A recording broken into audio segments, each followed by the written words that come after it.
Y una nueva modalidad establecida no hace mucho tiempo, que ha dado resultados muy positivos, son los juicios orales, en donde rápidamente se empiezan las acciones delictivas, se empiezan a detectar, a atender y sobre todo se les da una solución mucho más rápida que en otro tiempo.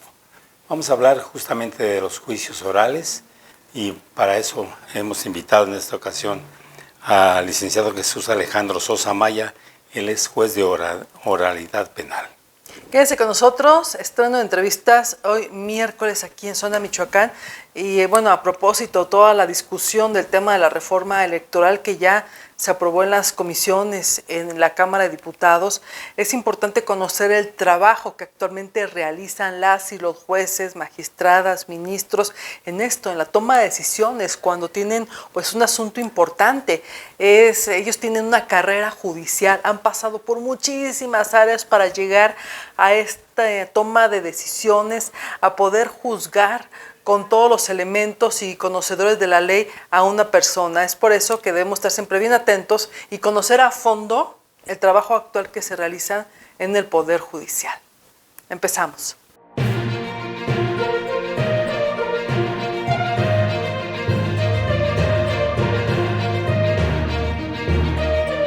Y tal como lo comentamos, iniciando este espacio informativo, está con nosotros y le damos la bienvenida al licenciado Jesús Alejandro Sosa Maya, juez de oralidad penal del Poder Judicial. Bienvenido, licenciado. Muchas gracias, un gusto estar con ustedes, un saludo a todo su auditorio y bueno, agradezco infinitamente que se me haya permitido compartir este espacio y sobre todo este diálogo con ustedes que desde luego también nos ayuda a fortalecer la transparencia, a fortalecer la forma en cómo se administra justicia, cómo se imparte la justicia desde el ámbito jurisdiccional, desde el ámbito de los jueces del sistema penal acusatorio, jueces de oralidad. Muchas gracias. Bienvenido, juez, por acompañarnos. Gracias. Además, un tema complejo porque es juez de oralidad pero en materia penal, que no es nada fácil hoy este tema de la materia penal y sobre todo en el México moderno, sí, Michoacán, pero no digo que ya las condiciones del país son prácticamente iguales en todos los estados, muy complejos por el tema. Así es. Que ven ustedes, ¿no?, como jueces en materia penal. ¿Qué le toca ver de todo un poco?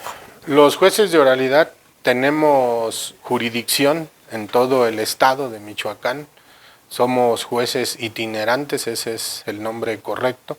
Es decir, que podemos actuar en cualquier asunto del estado de Michoacán, aunque tenemos residencias o adscripciones en específico, de acuerdo con las regiones. Michoacán está dividido en regiones judiciales. Toda esta estructura se crea a raíz de la implementación del nuevo sistema de justicia penal acusatorio que inició su vigencia en el año del 2015. Entonces se crean regiones judiciales, Morelia, Zitácuaro, Zamora, Lázaro Cárdenas, Apatzingán, y en todas esas regiones judiciales hay jueces de oralidad que se encargan de llevar a cabo las audiencias de los asuntos que son puestos a su conocimiento y de los cuales tienen competencia. Esencialmente el proceso penal se compone por 3 audiencias, una audiencia inicial, una audiencia intermedia y la audiencia de juicio oral. Esas son como las audiencias principales. Sí. Hay un gran número de audiencias que no siempre suceden en el proceso, pero digamos que estas 3 audiencias son las que principalmente suceden para que se pueda integrar el proceso en todos sus pasos o en todas sus etapas conforme a lo que dicta la ley. Y lo más importante, que está relacionado con el tema que ahora nos ocupa, la transparencia. Sí. La transparencia, porque la sociedad puede tener un acceso total a las funciones o a las actividades jurisdiccionales que realizan los jueces de oralidad, que no es exclusivo tampoco de la materia penal. Hay jueces de oralidad familiar, Claro, también, sí, laboral. laboral, entonces cada uno de ellos tiene sus características, sus aristas, pero pensando en la materia penal, los jueces imparten justicia de cara a la sociedad, Sí, claro. de frente a la sociedad. Cualquier persona puede acudir a presenciar una audiencia y puede darse cuenta cómo se imparte justicia, cómo se toman las decisiones por parte de los jueces. Los medios de comunicación pueden tener un acceso también. Sin cámaras, desde luego. Sin cámaras. Bueno, eso también tiene otras regulaciones, porque también se ven involucrados determinados derechos, tanto con la víctima, su derecho a la privacidad, a la dignidad humana, como también derechos que están relacionados directamente con la persona que está siendo sometida a un proceso, la presunción de inocencia. Entonces esas son como las razones principales. Ni celulares, nada. No se permiten celulares, no se permite videograbar.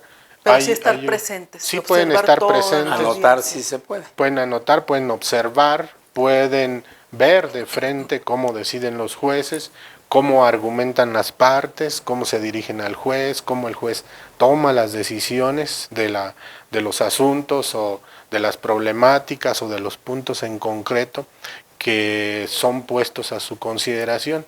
Y eso desde luego que es muy relevante, primero porque se rompe, ¿no? Se rompe con esa idea que anteriormente se tenía de que los jueces no estaban presentes, de que los jueces no conocían a las partes, de que no se impartía justicia de manera directa, sino a través de otros servidores públicos, de otros funcionarios judiciales. Se pasaba mucho tiempo sin juzgar, entonces todo eso pues ha tomado otro paradigma, ha tomado también otro aspecto desde el ámbito jurisdiccional, desde el ámbito procesal. Claro.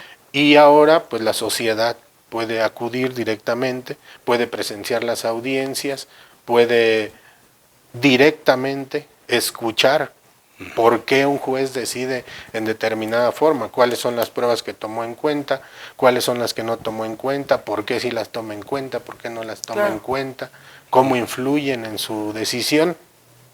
Y esto pues también está relacionado con la Ley General de Acceso a la Información, una ley que fue reformada en el año 2020, que tampoco es algo sumamente nuevo. Desde hace ya algún tiempo, la Suprema Corte de Justicia de la Nación venía haciendo un pronunciamiento de la necesidad de transparentar precisamente la función jurisdiccional, de que la sociedad conociera cómo se imparte justicia, pero no teníamos una regulación, no había una ley, la ley se crea, pero con ciertas limitantes, no había obligaciones como las que ahora existen, solamente se debían o bajo una decisión propia del órgano jurisdiccional podía decidir qué sentencias eran relevantes, qué casos eran relevantes, qué casos podían ilustrar a la sociedad, podían dar información a la sociedad y el órgano jurisdiccional decidía cuáles se publicaban con base en esa ley. Eso es. Oiga, para ser juez de oralidad, ¿es de contentillo, es de compadrazgo? ¿Cómo se llega allí? Para saber, ¿no? Sí. Porque todo es de carrera ahí dentro del Poder Judicial. Para ser juez de oralidad, pues tenemos que pasar una serie de etapas selectivas que nos permitan obtener esa designación. En lo particular, bueno, tengo aproximadamente 24, 25 años en el Poder Judicial. He estado prácticamente en todos los niveles previo a ser juez, escribiente, notificador, secretario, proyectista, primera, segunda instancia, juez. Fui juez de primera instancia en varias regiones del estado y posteriormente fui juez de oralidad también en 3 regiones del estado, Zitácuaro, Uruapan y ahora Morelia. ¿Qué implica para llegar a ser juez? ¿Qué implica hacer primero un concurso selectivo? Donde, bueno, todas las personas que son admitidas se les aplica un examen, se les da un curso relacionado con la materia. Quienes salen seleccionados son sometidos posteriormente a otros exámenes por el Consejo del Poder Judicial, que es el órgano interno administrativo que se encarga precisamente de ese tipo de funciones, y quien es seleccionado pues pasa a una lista donde cada vez que se va ocupando designar un juez, se le nombra en la región donde se necesite esa función, y de esa forma pues se va también permaneciendo en el puesto, en la designación. Tenemos una ratificación que se hace cada 3 años, donde se evalúa el trabajo que realizamos, el tipo de quejas que tengamos. La sociedad puede hacer uso de todos esos instrumentos para interponer una queja en contra de un juez porque considere que no actuó de manera correcta, etcétera. Entonces todo eso se evalúa y se determina si es posible que continúe en el encargo otros 3 años. Eso es una cuestión constitucional. Eso está en la Constitución, está en nuestra ley orgánica, que cada 3 años se tiene que estar evaluando a las personas, y es una forma también de garantizar la eficacia y la eficiencia de quienes imparten justicia.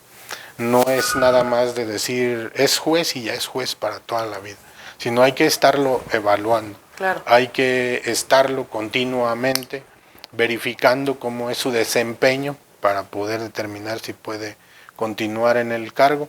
Además de que, bueno, constantemente nos estamos también capacitando claro, en diversas materias. Ahora hay muchas materias que antes no estaban dispersas. Por ejemplo, el Código Penal antes establecía el secuestro, establecía la tortura, pero estaban en una sola ley. Pero ahora hay leyes generales, hay una ley general para prevenir el secuestro, hay una ley general de trata de personas, hay una ley general de desaparición de personas. Entonces todo eso implica nuevas capacitaciones, y todo eso también está relacionado con la transparencia. Exacto. Para que la sociedad conozca la capacidad que tienen sus jueces y la forma en cómo administran justicia, en cómo imparten justicia, en cómo celebran las audiencias, en cómo toman las decisiones. Claro. De hecho, si no me equivoco, son de los órganos más transparentes el Poder Judicial de Michoacán, dentro de esto de lo que es este organismo que regula el tema de la transparencia, que por cierto también lo pretenden desaparecer, ¿verdad? Pero bueno, ese es otro asunto. Y te preguntamos, juez, ¿cuál es el camino a seguir? A propósito del tema que está en este momento en análisis de todo el país, ¿no? La reforma al Poder Judicial que ya recién se acaba de aprobar en comisiones, falta todavía un camino, pero habría riesgos seguramente si se somete a votación a cualquier persona para poder ocupar un cargo de juez, cuando llevas, por ejemplo, tú años estudiándote, preparándote y en constante evaluación. Bueno, ¿consideras que sí podría haber un riesgo en caso de que llegara a suceder? Cualquiera, o sea, cualquiera como juez, ¿bajo qué preceptos y con qué argumentos podría tomar decisiones si no conoce desde adentro el Poder Judicial, si no ha pasado por áreas, si no tienen esa carrera judicial que es tan importante para formar los criterios?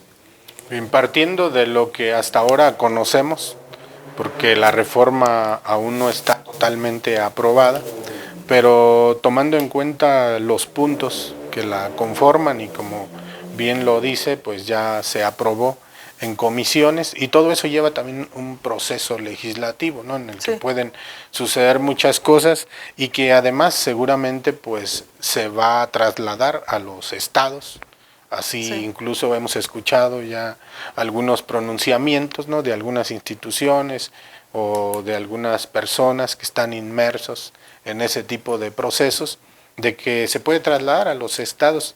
Claro, va a tener un impacto que ahora sería muy aventurado precisar, o sea, como establecerlo con toda certeza, porque primero tenemos que conocer cuáles son los parámetros.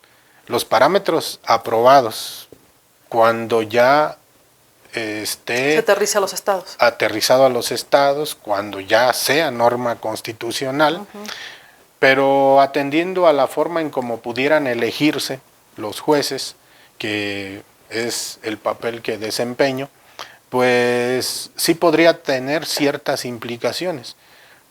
Podría tener ciertas implicaciones porque la experiencia que se tiene a través de otras naciones, de otros países, no ha sido del todo positiva. Y como no sabemos, al menos hasta ahora, cómo va a ser ese proceso de elección desde un ámbito electoral o en cuanto a los sufragios, cómo se van a emitir, pues eso sí genera muchas implicaciones. ¿Y quién los va a emitir? Si tiene conocimiento ¿Y para quién va a contar emitirlos. los votos? Estoy bien preocupado. ¿Va a haber urnas o cómo va a estar, José? Sí, Es algo que la verdad llama poderosamente la atención. O sea, aquí de lo que se busca, y pregunto, lo que se busca es acabar con la carrera de estos personajes que son tan importantes en el contrapeso de la vida democrática del país, como son ustedes del Poder Judicial. Lo están defendiendo a capa y espada, pero aquí fundamentalmente se trata de una situación de corte político más que de corte jurídico para mejorar las condiciones, creo yo, las condiciones que la ley implanta. El primer punto que va a impactar, o el primer aspecto que va a impactar, pues desde luego es la carrera judicial. Claro. Porque ya no va a tener la misma trascendencia, ya no va a tener el mismo contrapeso en la elección de determinadas personas como jueces, sean federales o sean estatales. Y de acuerdo con los pronunciamientos que han existido de manera regional, la Corte Interamericana de Derechos Humanos ha precisado que la independencia judicial es un aspecto importantísimo para poder garantizar no solamente la democracia, también el Estado de Derecho, poder garantizar una adecuada impartición de justicia, se requiere de órganos independientes. Entonces, si hay este tipo de elecciones, pues eso desde luego que sí podría influir. La forma en cómo vaya a influir, pues no la sabemos, porque eso depende también en gran medida de la práctica. Normalmente a veces consideramos que hay instituciones que no pueden ser lo suficientemente benéficas para la sociedad, pero a veces en la práctica demuestran otra cosa, ¿no? Traen otros resultados. Pero claro que sí se ve impactado. Se ve impactada la independencia, se ve impactada Totalmente. la carrera judicial en todos sus aspectos. Habrá jueces de partido, jueces a modo, jueces carnales, y pues esto no asegura una aplicación de la justicia.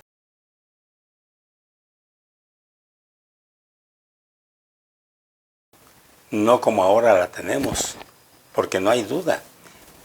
Se habla que hay mucha corrupción en el seno del Poder Judicial, sin embargo no hay una sola denuncia contra nadie por ese sentido. O sea, es más lo mediático que lo que realmente se le puede acusar en este momento al Poder Judicial. Sobre todo el punto concreto que creo que es lo que usted comenta acertadamente. La justicia no va a ser la misma. Ahora, la eficacia y la eficiencia de la justicia no depende solamente de los órganos jurisdiccionales, porque se ven involucrados también muchas otras instituciones de carácter protector a víctimas, a personas que intervienen en el proceso, e instituciones de investigación como el Ministerio Público. Entonces no depende solamente la forma en cómo concluye determinado conflicto penal, determinado conflicto entre dos personas que llegaron hasta el punto en que se cometió un hecho delictivo. La solución no depende solamente de una institución, sino de muchas instituciones. Ahora el punto está centrado en el Poder Judicial porque somos el motivo de la reforma. Así es. Pero no depende solamente de eso. Hay muchas instituciones involucradas. No digo que estén mal, sino a lo que me refiero es al proceso de que sigue muchos pasos y en esos pasos, en esa serie de etapas, se ven involucradas muchas instituciones.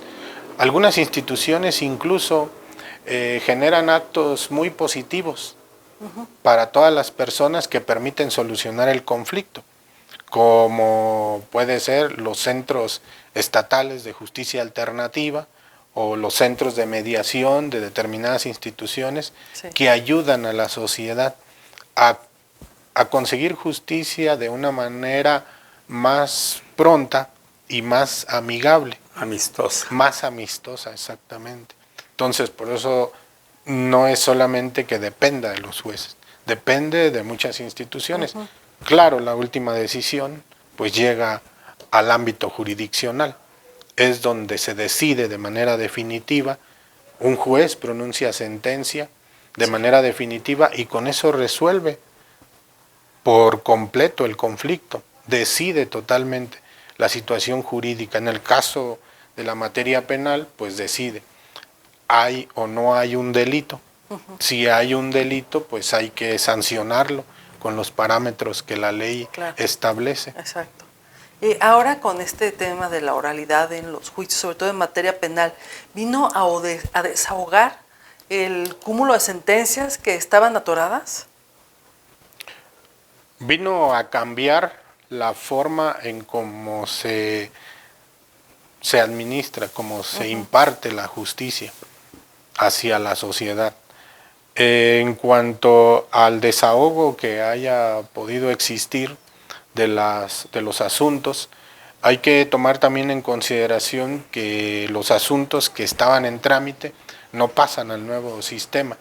Esos asuntos se quedan en el sistema tradicional, que así se le conoce ahora, y solamente inician nuevos asuntos, nuevos casos, que ahora sí tienen una mayor agilidad. Sí tienen una mayor agilidad por los tiempos procesales que la ley marca, que son estrictos, pero también porque hay formas anticipadas de culminar un conflicto. Y esas formas anticipadas, pues desde luego reducen el número de las sentencias, reducen el número de los tiempos, reducen la temporalidad en que puede terminar un proceso.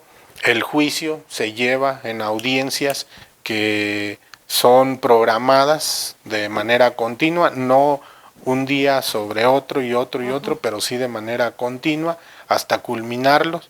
Y eso también además garantiza que el juez va a tomar una decisión al final del juicio.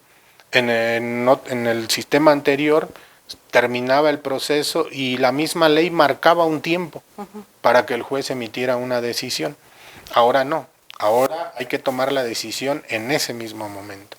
Termina el juicio, se dan la última intervención a las partes, se llaman alegatos de clausura e inmediatamente se emite el fallo. Lo más que se puede prolongar, porque así lo establece la ley, son 24 horas para tomar la decisión. Pero podemos tomarla en ese mismo momento. Terminamos de escuchar a las partes y la tomamos. O podemos, normalmente ocurre de esa manera. ¿Sí? ¿Aunque sea casos de homicidios? No hay casos que no es solamente el delito, sino hay casos que son muy, pues digámoslo así, muy laboriosos, que requieren de considerar muchas aristas, que requieren de establecer muchas circunstancias derivado de las pruebas, y eso pues trae tiempo. Hay que tomar algunas horas. Normalmente digamos que se hace en un tiempo considerable. Si se reciben los alegatos de apertura por la mañana, quizá por la tarde ya se tenga la decisión, pero no puede ir más allá de 24 horas.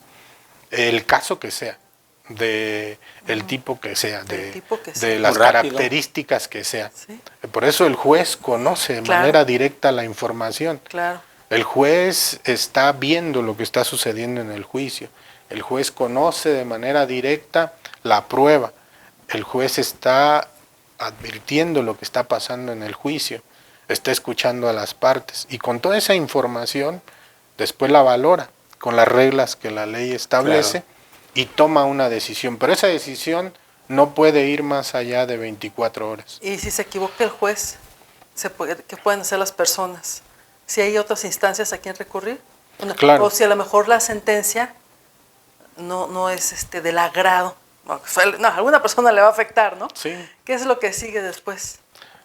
Es indudable que no pueden las dos partes quedar conformes, claro, por su propia naturaleza. Claro. Pero para eso tienen a su alcance el recurso de apelación. Incluso la parte que está conforme puede considerar que hay un punto que era esencial, que le beneficiaría más de lo que ya le benefició, y no se estudió. Entonces todas las partes tienen a su disposición el recurso de apelación. Es un derecho constitucional, sí, que tienen todas las partes a impugnar las decisiones de los jueces, que es otro punto que abona también a la transparencia. Exacto. Para que un tribunal superior pueda analizar la decisión del juez y pueda tomar una determinación, confirmar la decisión si fue correcta la determinación del juez, o bien modificarla, o bien revocarla y ordenar que se emita nuevamente. Pues es un reto para un juez, porque normalmente en un juicio de oralidad, pues hay quien miente y hay quien defiende la verdad de un hecho. Y hablo de los abogados, de su función, defender a su cliente. A su cliente, claro, ¿no? ¿Qué tan hábiles se vuelven ustedes como para detectar cuando un abogado está mintiendo y el otro está defendiendo la verdad? Imagino que tienen un sexto sentido ustedes, lo imagino solamente. Las decisiones se toman a partir de la información que se produce en el juicio. Lo que aporten. Lo que aporten. En pruebas. En pruebas. No en dichos. No en dichos, no en posibilidades, no en conjeturas. Rumores. A partir de lo que se demuestra. Puede pasar que quizá en una íntima convicción se piense que no pudo suceder como lo dice el abogado. Pero si se prueba que así sucedió y hay pruebas que así lo demuestran, se tiene que tomar una determinación, ¿Ah, sí? Se tiene que tomar una decisión. No podemos hablar o decir que un abogado defensor miente o que el Ministerio Público está mintiendo, sino se parte de la comprobación. Si el Ministerio Público tiene una hipótesis y no se demuestra esa hipótesis, se parte de que no cumplió con esa hipótesis que propuso. Igualmente el defensor, igualmente el asesor jurídico.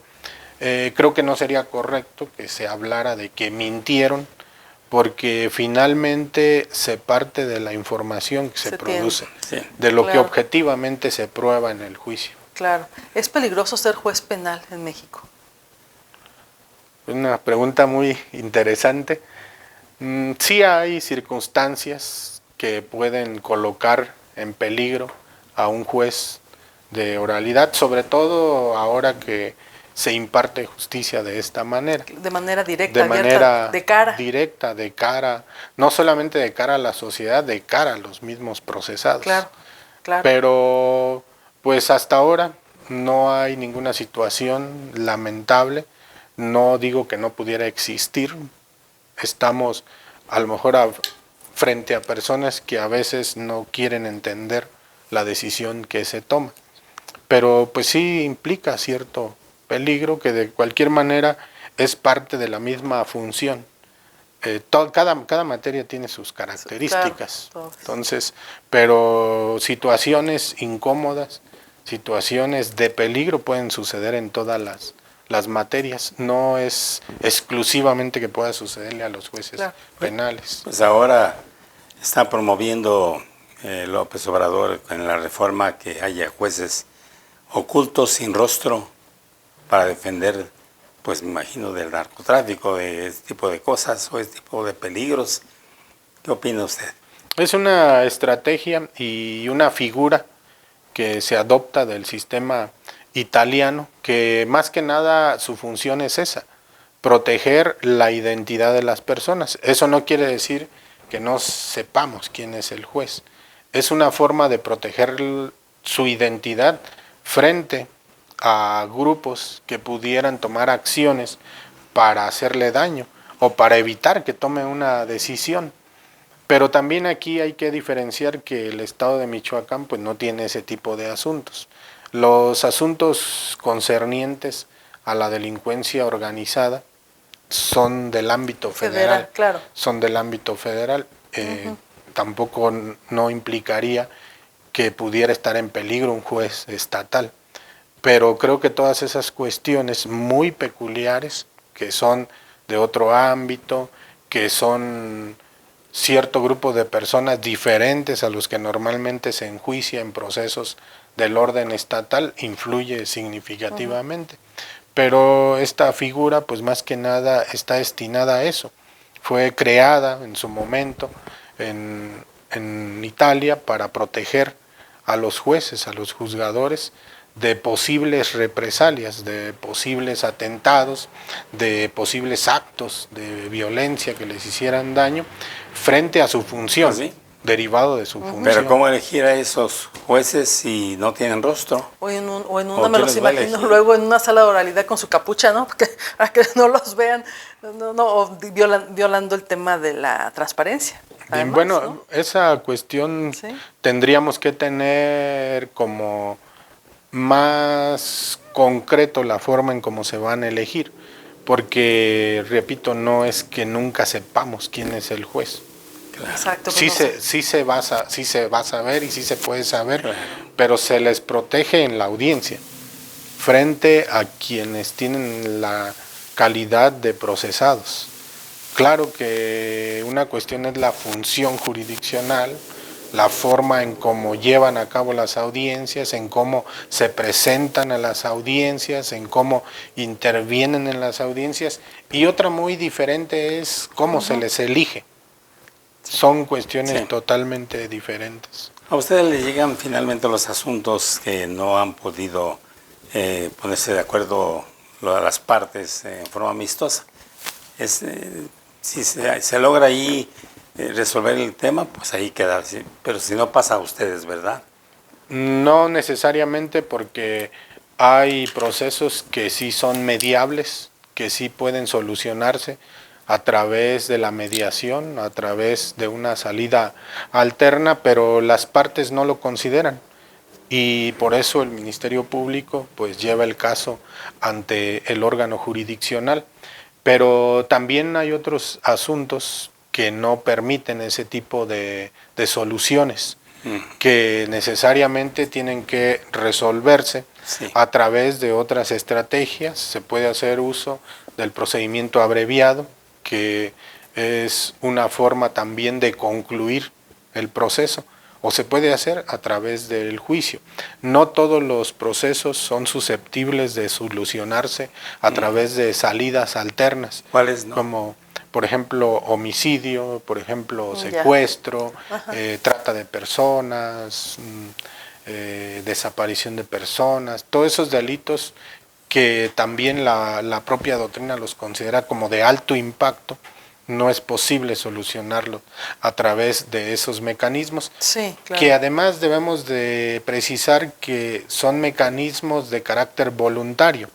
Así Si es. las partes no quieren, pues no lo solucionan a través de esos Así es. No, mecanismos. ya se van al otro paso. Y claro. se van al otro paso, exactamente. Muy bien. Pues juez, le agradecemos la oportunidad y el diálogo y abrirnos un poquitito el espacio para conocer todo lo que hay detrás de ustedes, cómo han llegado, cómo le han luchado, cómo han hecho carrera dentro del Poder Judicial. Y esto pues merece también un gran respeto y también un reconocimiento. Muchísimas gracias. Muchas gracias a ustedes por el espacio y por la invitación. Se los agradezco inmensamente y pues estamos a sus órdenes. Muchas Gracias, pues nos encantan esas entrevistas porque conocemos más el trabajo del Poder Judicial, que de verdad lo conocemos como de manera muy como superficial, pero ya de entrarnos a fondo lo que hace cada área es bien interesante, de verdad, es para valorarse todo lo que hace en el Poder Judicial. Gracias, juez, qué amable. Muchas gracias y gracias también por contribuir a la transparencia, una forma también de que la sociedad conozca la actividad de los jueces. En la página del Poder Judicial está un apartado donde están todas las sentencias en su versión pública, que también todas las personas lo pueden consultar cuando lo deseen. Muchas gracias. Al contrario, gracias. Nos vamos, José Luis. Nos vamos, Dani. Un programa más, Zona Michoacán. Recuerden que estamos en todas las plataformas digitales. Pueden consultar también nuestra página de internet, en donde las entrevistas también están ahí todas guardadas y verlas cuando puedan. www.zonamichoacán.com, estreno de entrevistas, miércoles 8 de la noche. Y yo, como hace también otro programa lo dije, hoy lo vuelvo a repetir, con el Poder Judicial se honra lo que en su momento estableció el Gran Morelos. ¿Y sabe qué? Nos dio república, lucharon ellos por tener esta defensa de las personas más desprotegidas y en donde se aplicara la justicia en forma equitativa y en forma ecuánime y en forma capaz. Así es que, gracias Gran Morelos, pero las cosas no andan muy bien actualmente. Gracias. Vamos.